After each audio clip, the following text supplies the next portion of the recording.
السلام علیکم ورحمۃ اللہ وبرکاتہ عزیز دوستو ساتھیوں، میں محمد شہزاد خان آپ تمام ہی کا اپنے چینل ایس کے ایڈویژن میں خیر مقدم کرتا ہوں۔ آپ تمام ہی کا تہ دل سے استقبال کرتا ہوں۔ امید کرتا ہوں آپ تمام ہی خیر عافیت سے ہوں گے اور خوش و خرم زندگی گزار رہے ہوں گے۔ دوستوں، جو کانٹینٹ آپ کو پرووائڈ کیا جا رہا ہے، اس ویڈیو کو بنانے کے لیے ہم نے ایک گائیڈ کا سہارا لیا ہے، جو کہ میں آپ کو پچھلی ویڈیوز میں بھی بتا چکا ہوں۔ تو ہم نے ایک گائیڈ کا سہارا لیا تھا۔ پہلے ہم نے پیپر 5 جو تھا مثنوی، اس کے بارے میں ہم نے سارے ویڈیو تک پڑھ چکے ہیں، جس میں مثنوی تھی، قصیدہ تھا اور مرثیہ تھا۔ آج کے ویڈیو میں اور آج کے بعد والے ویڈیو میں ہم طنز و مزاح کے بارے میں پڑھیں گے، کیونکہ یہ پوری بک طنز و مزاح سے ریلیٹڈ ہے۔ تو چلیے سوال جواب کا سلسلہ ہم آج کی ویڈیو میں شروع کرتے ہیں بنا وقت کو ضائع کیے۔ سوال کیا ہے؟ طنز و مزاح کی تعریف بیان کرتے ہوئے اردو ادب میں اس کی اہمیت پر روشنی ڈالیے۔ تو آپ کو طنز و مزاح کی تعریف ڈیٹیل میں بیان کرنی ہے۔ جواب دیکھیے۔ اردو نثر میں ظرافت کے ابتدائی نقوش اردو کے بعض پرانی داستانوں میں ملتے ہیں۔ ان میں سے بعض ایسے ہیں جن کو ہم ظرافت میں شامل کر کے یہ بتانا چاہتے ہیں کہ طنز و مزاح ایک چھوٹی کڑی سے بڑی کڑی کی طرف پہنچنے والی ہے، اور کچھ اتنے شوخ اور رنگوں میں رنگے ہوتے ہیں کہ طفلانہ مذاق کے علاوہ کسی چیز کو دخل نہیں۔ لیکن اصل میں طنز و مزاح اردو ادب کی جان ہے، جو اردو ادب کو سنوارنے، چاشنی پیدا کرنے اور دلکشی میں بھرپور تعاون کرتا ہے، یعنی سہیوگ کرتا ہے۔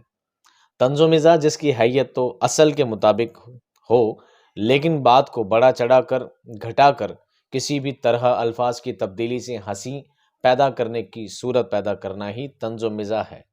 اصل میں طنز کا مطلب جملے کسنا، یعنی فقرے، اور مزاح کا مطلب اردو میں نئی تبدیلی کرنا ہے۔ طنز اور مزاح دو الگ الگ ورڈ ہیں دوستوں، اور طنز کا مطلب ہوتا ہے تانا کرنا، جس کو ہندی میں وینگیہ کہتے ہیں۔ مزاح کو کہتے ہیں ہاسیہ۔ کیا کہتے ہیں؟ طنز و مزاح مطلب ہاسیہ، وینگیہ، ٹھیک ہے۔ ہنسی میں ہنسی مذاق بنا کر کسی چیز پر طنز کسنا، تانے مارنا، کسی چیز پر وینگیہ کرنا، یہی کیا کہلاتا ہے؟ طنز و مزاح کہلاتا ہے۔ ایک طریقے سے تحریف بھی طنز و مزاح کی قسم کہلاتی ہے۔ طنز کو انگریزی میں سٹائر اور مزاح کو ہیومر کہتے ہیں۔ اس میں مزاحیہ کردار اور مزاحیہ تقابل سے خوشی کے وہ نغمے پیدا کیے جاتے ہیں جس کو پڑھنے کے بعد بغیر دانت دکھائی دیے اندر ہی اندر ہنسی کے فوارے پھوٹیں، اسی کو طنزیابی کلاموں میں مزاحیہ مضامین کہتے ہیں۔ رشید احمد صدیقی طنز و مزاح کی تعریف میں فرماتے ہیں، کیا کہتے ہیں؟ اردو ادب کی آبرو طنز و مزاح ہے، جس طرح سے غزل اردو شاعری کی آبرو ہے۔ ایم کے صدیقی طنز و مزاح کی تعریف کچھ اس طرح کرتے ہیں: طنز کے سہارے کے بغیر مزاح کی چاشنی برقرار نہیں رہ سکتی۔ طنز محض گالی بن جاتا ہے اور صرف مزاح فکڑ پن، اس لیے طنز و مزاح دونوں لازم و ملزوم ہیں۔ جمیل جالبی کے مطابق کوئی بھی طنز نگار اس وقت تک کامیاب نہیں ہو سکتا جب تک کہ اس نے مزاح سے اپنے فن کو تب و تاب نہ دی ہو۔ قرۃ العین حیدر کے مطابق کسی فنکار کو طنز نگار یا مزاح نگار کہنے کا مطلب یہ نہیں کہ وہ محض طنز نگار یا محض مزاح نگار ہے، بلکہ مقصود یہ ہوتا ہے کہ کیفیت اور کیمیت کے اعتبار سے اس کے یہاں طنز یا مزاح کے عناصر زیادہ پائے جاتے ہیں۔ آسکر وائلڈ کہتے ہیں کہ اگر سچی بات کہلوانا ہو تو اسے نقاب دے دو، ظرافت ایسی ہی ایک نقاب ہے۔ اگر سچی بات کہلوانا ہو تو اسے کیا دے دو؟ ایک نقاب دے دیجئے۔ اور ظرافت یعنی ہنسی مذاق ایک طرح کا کیا ہے؟ نقاب ہے، جو سچی بات، کڑوی بات کو ایک دم صفائی و ہنسی مذاق کے ساتھ کہہ دی جاتی ہے۔ یہ آسکر وائلڈ نے کہا ہے۔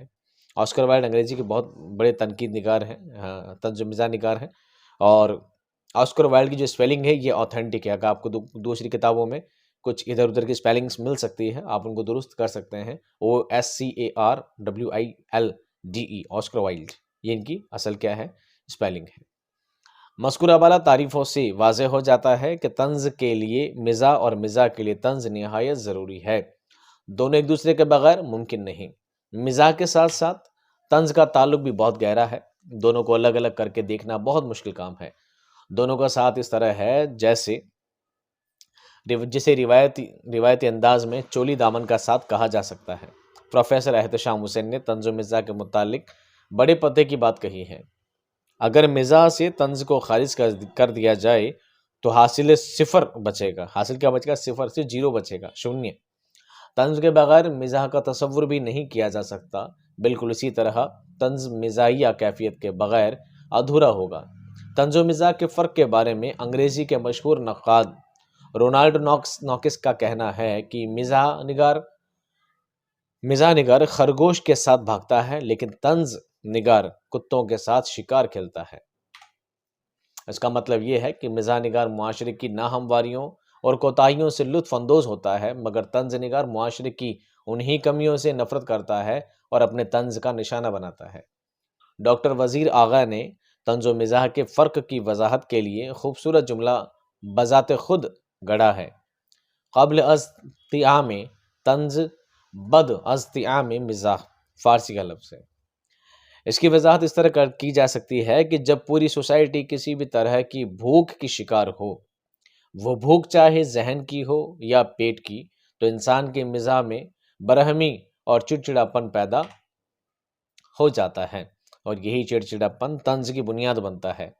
غرض یہ کہ طنزیہ اور مزاحیہ اسلوب بھی شعر و ادب کے لیے اتنا ہی اہم اور ضروری ہے جتنا سنجیدہ اسلوب۔ کسی شاعر کا خیال ہے: نہیں خلوص تو شیریں زباں بھی تلخ لگے، خلوص ہو تو کڑوی بات ناگوار نہیں۔ کتنی خوبصورت بات کہی ہے 2 لائنوں میں۔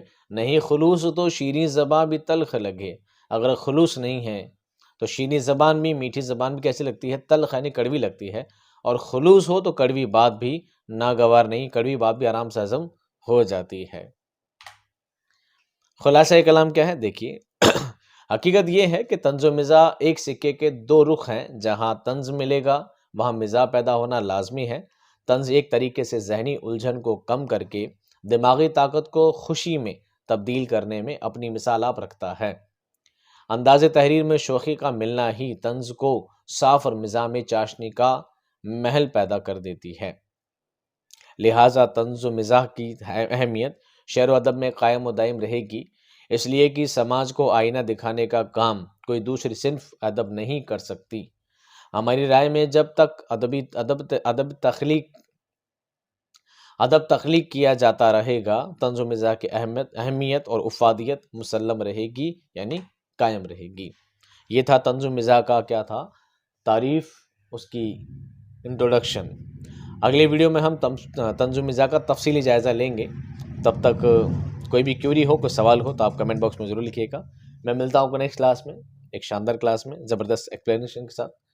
تب تک خوش رہیے، آباد رہیے، خدا حافظ۔